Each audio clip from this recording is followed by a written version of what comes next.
Hello, welcome to the Tech for Good podcast. We are very passionate about two things, technology and our world. In each pod, we will be interviewing some fascinating people, business leaders, but those with a special interest in solving the biggest issues facing humanity today. Think the environment, think healthcare provision during a pandemic, think global social injustice. If you want to know more about technology's immense potential to fix and transform, then you're in the right place.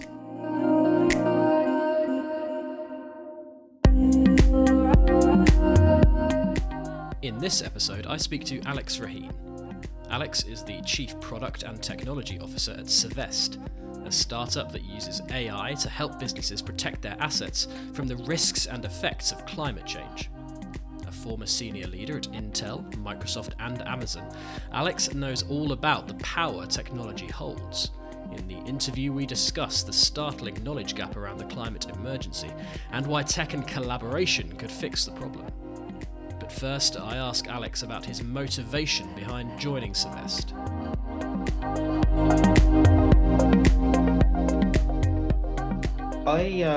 The short answer is that I feel is a fantastic fit, including the timing. I think, when I look at one's career, I see it as a journey, as a trajectory. You have usually a nonlinear trajectory, ups and downs. I happen to also notice your background, Ben. I had a chance to look on LinkedIn. You came from football reporting, which is fascinating. Makes me also kind of look back at some of the things I've been through, very different. But I think that the fundamental thing is that, as your career moves forward, both personally, sometimes you have this opportunity for your trajectory to meet a company, and that's a fit for as long as these particles, so to speak, match and share a journey together. So, from my point of view, I have a background in technology, in engineering, and in building products. And over the years, these have been products with heavy emphasis on data, machine learning, and AI in general. And this is a journey that has taken me through a lot of big and small companies, namely 3 startups, but also places like Intel, Amazon, and Microsoft, to name a few. More recently in the UK, I was Chief Data Officer at Just Eat. So it's really the challenge of taking a big problem space with a lot of complexity and then understand how you can apply best practices with data, with engineering to build a cohesive approach to tackle a problem. That's a professional career. So professionally speaking, given the fact that also Cervest is an early stage startup company, is really my strength and my passion. I'm in a place where I don't shy away from rolling up my sleeve and tackling a lot of problems, from strategic all the way down to low-level engineering, everything else in between. So from that point of view, it was really exciting. But to be honest with you, more importantly is the space we're in and the industry we're in. It came me as a shock to observe and learn that climate science in general and applications and AI in particular are still a novelty in this space. You would think everybody would be all over it, right? But it is not the case. So the opportunity to work in a company like Cervest with a group of amazingly smart people to build something meaningful that can really set the path, be a leader in this space, not just in the UK, but globally. If you look around the world, again, to my surprise, nobody is doing what we're doing here at Cervest, and it's in good old London. So you look at it from this excitement of the field, where we are in the life cycle of the company, what I'm looking to do. It was phenomenal, and I also need to mention the people I met. I had obviously a lot of meetings throughout the interview process and subsequently after I joined, and working with people that you enjoy working with is very important. So all of this really came together for me here. I'm really fortunate. That sounds brilliant, Alex. For the benefit of the listener, can you maybe just describe what Cervest is and what the company is trying to achieve? Happy to. So Cervest is a relatively early stage technology startup based in London. We are under 40 employees at the moment. We've been through a couple of rounds of venture fundraising, and now we're looking to engage in the next round to scale our capabilities even further. And the area we're in, as I mentioned earlier, we call it Earth Science AI. So this is the idea to bring in science as it's applied to climate science, mathematics, really heavy mathematics in the area of statistics, machine learning and engineering all in one place. The common denominator is data. So we're building AI solutions to help understand the impact of climate on everybody's lives and assets over time, and then make it easy to understand and, more importantly, easy to take actions against to kind of remove this element of risk and uncertainty that's becoming a big issue and more frequently. Okay, so who are you building these solutions for? Short answer is, to be honest, with everyone. Mhm. I think we're actually building something that is quite ambitious and exciting, which is the open access platform. So if I can kind of simplify the experience, we're building something where you can, as an individual or as somebody that's working in a company or a member of the government, we feel that our concerns around climate really become tangible around an asset, right? An asset can be your home, can be a place you work, can be a road you take, can be, a forest that you walk through, a farm. These are physical assets. And climate has an impact on these physical assets. So we want to build a solution where really anyone can apply and understand what is the type of risk as it comes to climate risk on these assets over time, from short term to decades in the future.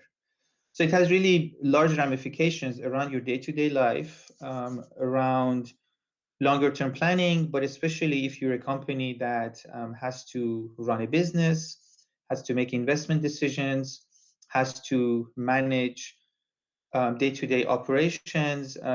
It's a really critical piece of running the business. So we're giving these solutions for both individuals and corporations and governments to manage the risk of climate volatility when it comes to the real physical assets. Okay, no, I agree. It sounds a very ambitious program, but this is a big problem to solve, isn't it? Because the scale of, I mean, you said it there. What defines an asset? It's really anything for me as an individual or my business or a huge corporation. Everyone has assets, and a lot of them are vulnerable to climate change and this climate emergency that we live in. So it's try and give us some more idea about the scale of the problem here.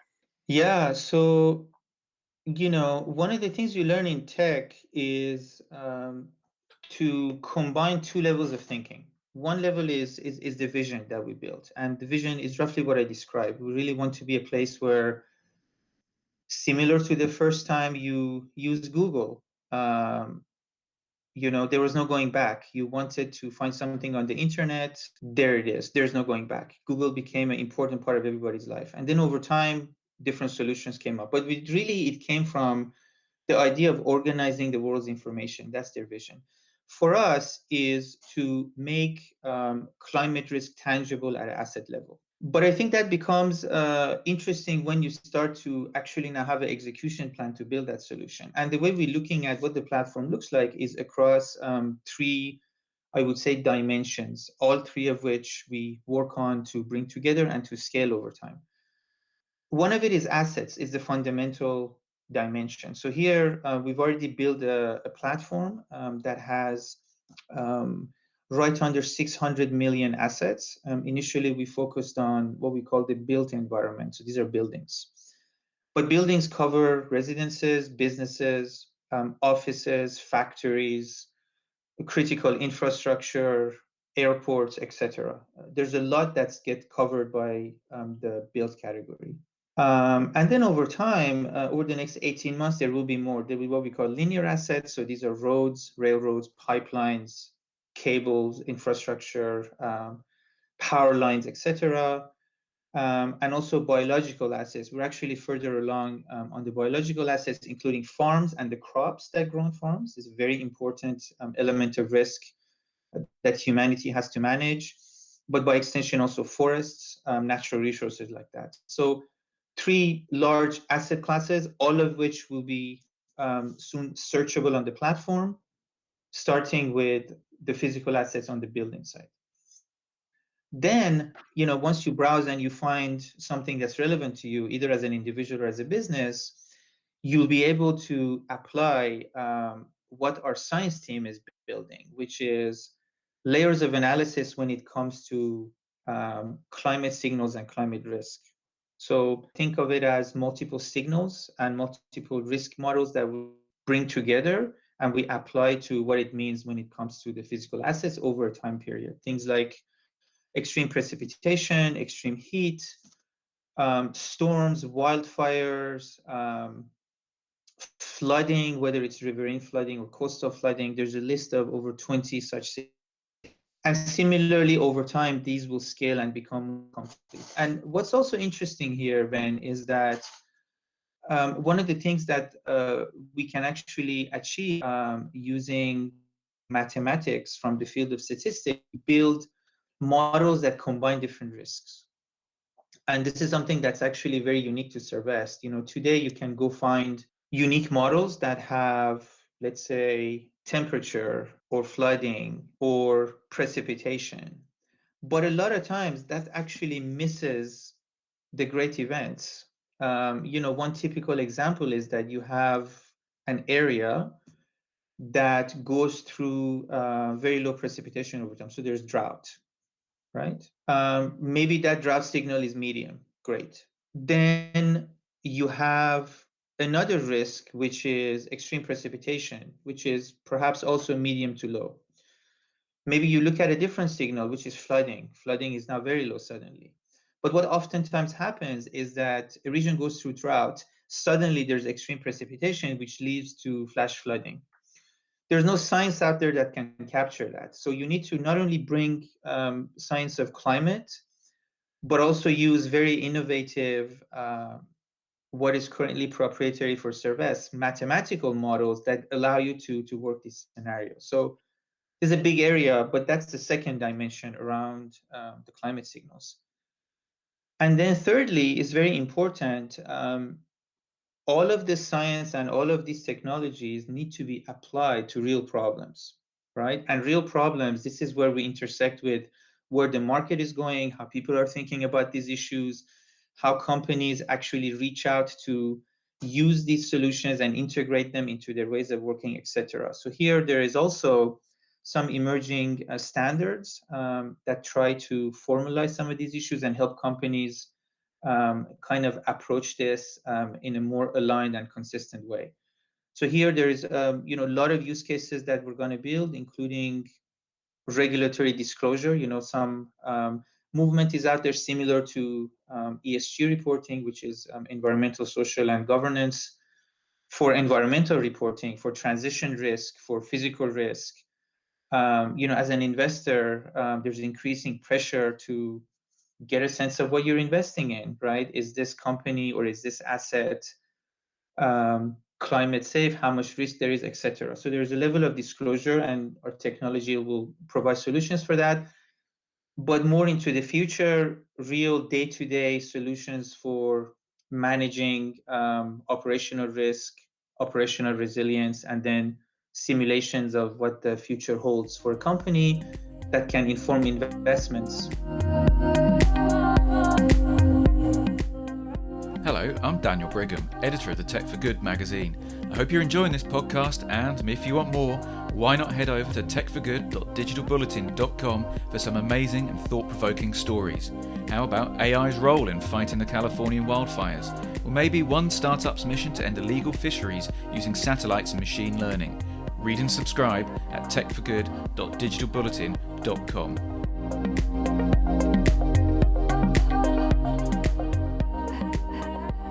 It sounds fascinating stuff, Alex. Really fascinating stuff. I don't want to make this conversation too technical, but with Mhm, the proprietary algorithms that you're speaking about there, I mean, mhm. you're sure that this is a solution, this is a technology that has not been used before, and so forth is therefore able to tackle this problem in a way that it hasn't been tackled before. Is that what you're saying?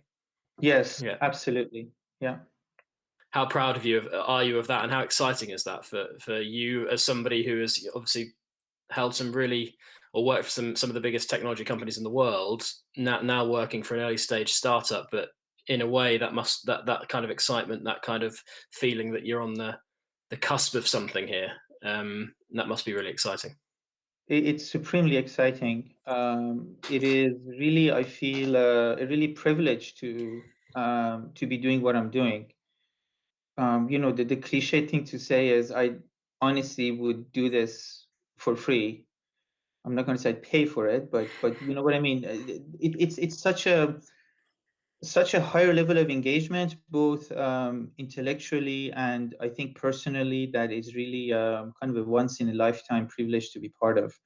But I also think this is not, pipe dreams. Being in the role that I am, I know what we're building and I know the demand in the market. So the business opportunity itself is also quite exciting. I think that the opportunity to have impact across society, across various industries is also very exciting. So it's really exciting at a lot of levels. Hmm. Brilliant stuff, Alex. Now, whenever we speak to people on this topic, climate change, sustainability, a lot of forward-thinking people in business say that sustainability must come first as a business priority going forward. Businesses that aren't sustainable in the future simply won't exist. They won't have a means to kind of exist. Is that something that you agree with? Do you think all business in the future needs to put sustainability at the front and center? I think it's inevitable. I Yeah. think it's inevitable both from a very pragmatic business point of view, but also longer term, from a point of view of the society. Absolutely. I think, the solutions we're building are done with that in mind, in the sense that I would say there's a gap between the awareness of the problem space, which is changing quite rapidly, by the way. And maybe we can talk about this. COVID has a lot to do with Yeah. this. I'm not exactly sure the mechanisms, although I have a theory. But COVID just absolutely accelerated um, this thirst and this demand in the marketplace to have real solutions for sustainability, by extension, all the other aspects. But I think even if you look at from a pragmatic point of view, from a just an investment point of view, I think there's a lot of studies out there that people can Google around the fact that companies that are sustainable actually are more attractive to investors, right? This is something that people are asking for. Many studies show that they actually have better financial performance, by the way, which may surprise some people, but they actually outperform peers in multiple industries. They have lower cost of capital, they have lower volatility in earnings, and I can go on and on. So they're actually better businesses. So there's both the right thing to do incentive, and it's a better business you're building incentive. So I really think it's inevitable. Hmm. So what we're trying to do, we're trying to make it easy for people to go on that journey. Yeah. But as you said earlier, there is still a lack of knowledge. There is still a dearth of knowledge about even some of the very kind of rudimentary aspects of this topic. How are you closing that gap? As you said there, like, are we closing that gap quickly? You said we are, and you said COVID-19 has kind of accelerated that. We'll get onto COVID-19 in a minute, but generally, do you think prior to the pandemic the gap was closing like quickly, or was it closing very slowly? Yeah, so my opinion on this, just observing the last several years, is that yeah, there's always been a gap. Let me explain what the gap of knowledge is. The gap of knowledge is, I think, driven by the fact that climate has been a bit of an afterthought at a lot of levels. And because of that, I think you have to kind of think about the incentive. What is the incentive of someone to become, smart for climate issues? And then even more so, what are you going to do about it? So all of this has changed with COVID, because now you have so many similarities with the journey that climate science and climate knowledge and actionable climate issues are on, right? So COVID basically, when it happened, a lot of things changed in life, amongst which the fact that we realized that, nature and everything it brings, it can be pretty powerful, number one. And it can be pretty global, and it can hit you suddenly and very violently. And you're not going to win. You can, go on TV and say, this is just another form of flu, whatever. The virus doesn't care. The virus is going to come and hit you. It's science. More people get together in a pub, the rate of contagion is going to go higher. It's physics. You can't, you know what I mean? It's just, it shows how arrogant humans can get. Mm-hmm. Right? So that is a lesson in itself. The problem space, I think, drew a lot of, I think, learnings for society globally. But then the solution space as well, right? The solution space says that, you know what, if you really want to do something about this, everybody has to do it together. Individuals, companies, governments, action needs to be coordinated globally, and everybody has to pull their own weight. If somebody or some part of the puzzle falls apart, the whole puzzle becomes weaker, right? Which is what we're seeing. Countries that are more coordinated as a whole do better. Globally, even, you can see that, right? The difference is for everybody to observe. So the climate side of things is exactly the same. It is something that needs to bring everybody together, individuals, governments, companies, scientists, every line of work, and everybody needs to do their part for the curve to start changing directions in terms of risk. Mm-hmm. And people are seeing that. And on top of which, there are more frequent, more violent climate events that are happening, and people are paying more attention. Look at what's going on in California on the west coast of the US in terms of fire. It's surreal. And here is California by itself. What is it? The sixth economy in the world, something like that. It's top 10. You add California, Oregon, and Washington, that must be top 5. Completely powerless, right? Similar to the virus. So people, I think the sense of urgency is going up. That's really the point I want to make here, Ben. Before, there's this image I've had of humanity like a frog in a boiling pot of water. It gets hotter, but they're like, it's okay. Now the water is starting to boil, and people are realizing that the sense of urgency needs to increase quite quickly.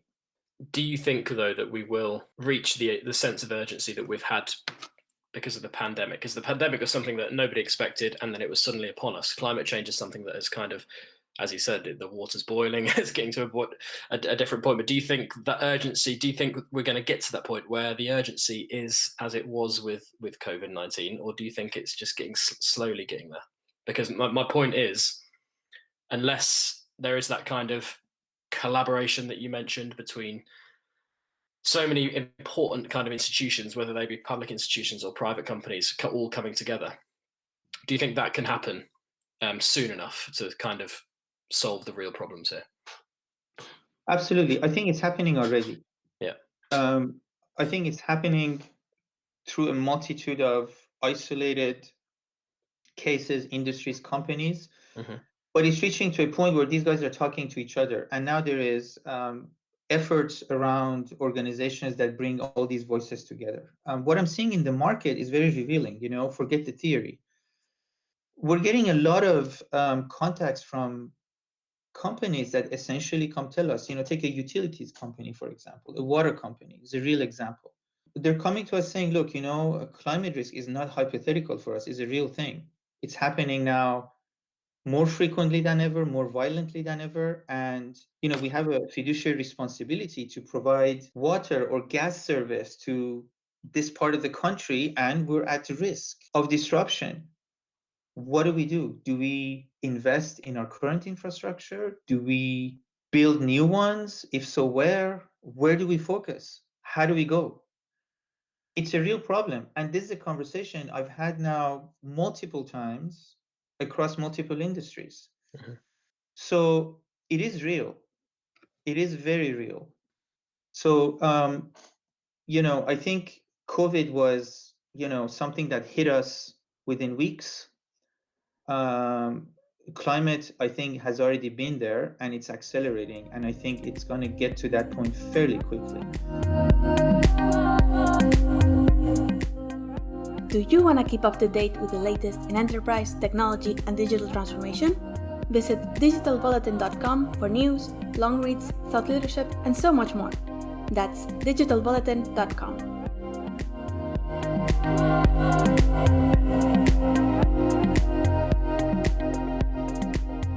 Okay, Alex, now we know you're at a company that is building some very sophisticated technology to try and play its part in solving this problem. Given your background as a technologist, first and foremost, how critical is technology to all of this? I mean, obviously this is a human effort to save our planet, but technology is crucial in augmenting that effort, isn't it?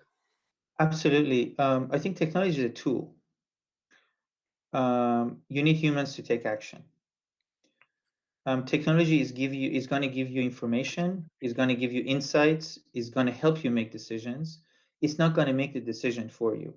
Even less, it's not going to make any action for you. So at the end of the day, here's the analogy with COVID again.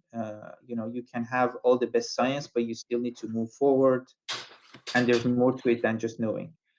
So I think we're very conscious of that. But I think there's a progression here. There is the problem space, the action, and then what you do.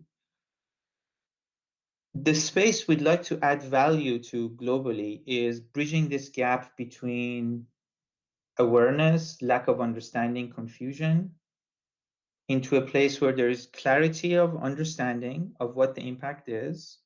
So clarity of the problem space, if you will, but then clarity on the actions you need to take towards the solution space.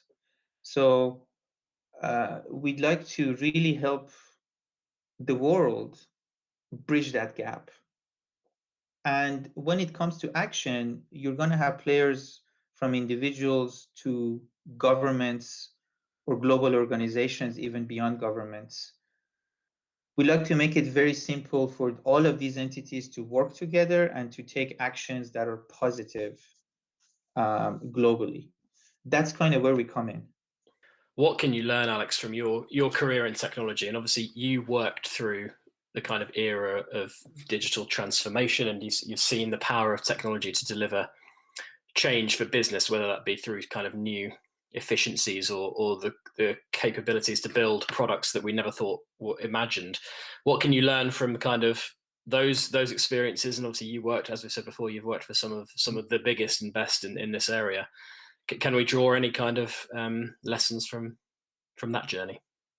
Oh God, yes, many, but I would say at two levels. I think first and foremost, clarity of vision is something that is really appealing in the sense that I've seen technological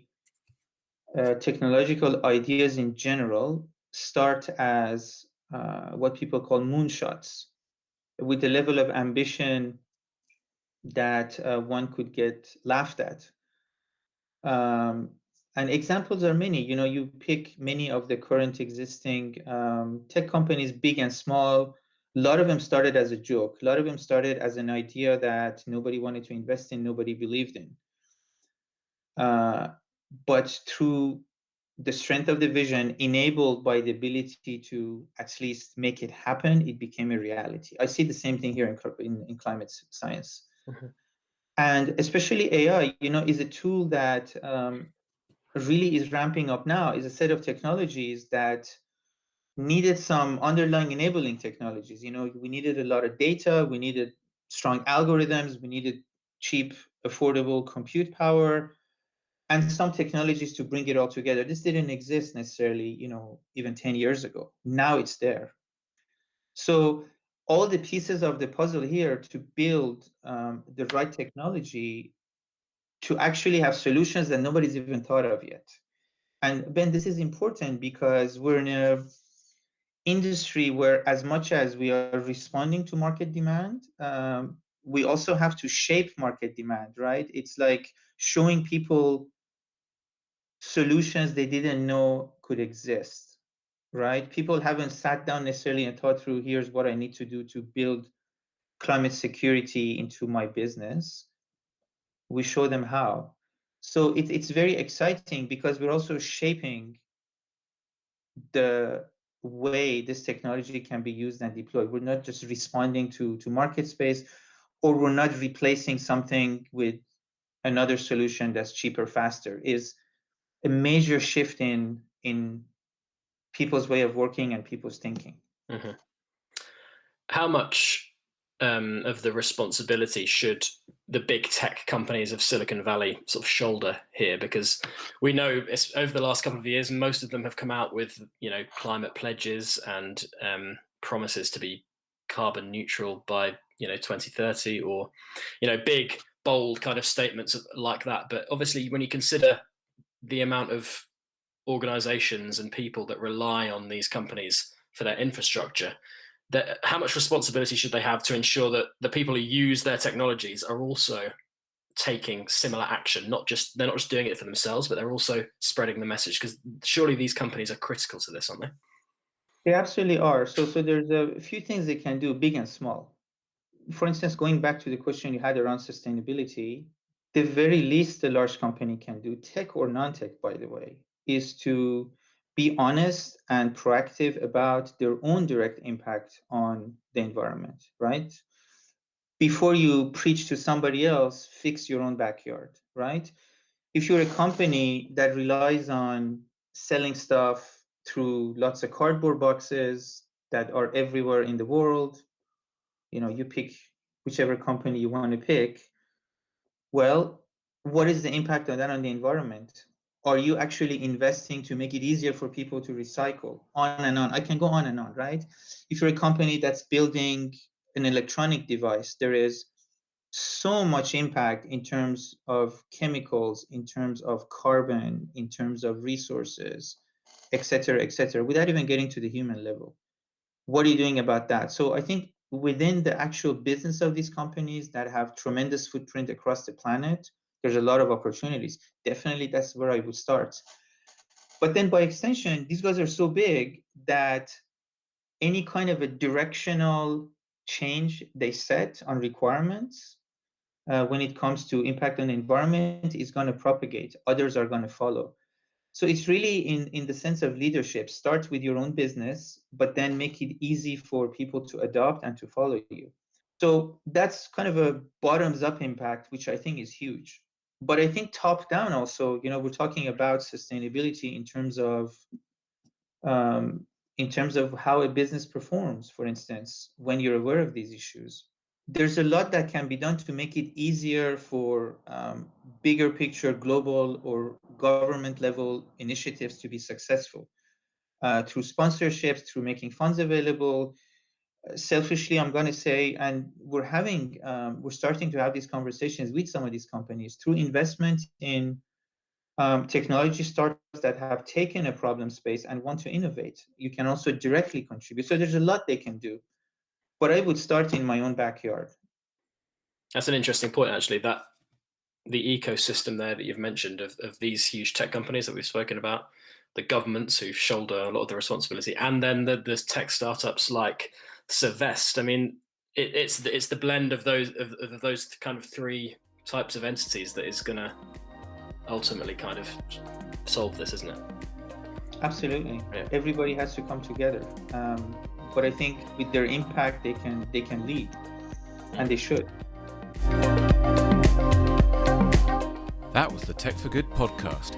Listen, subscribe, and rate us on Spotify, Apple Podcasts, and Stitcher.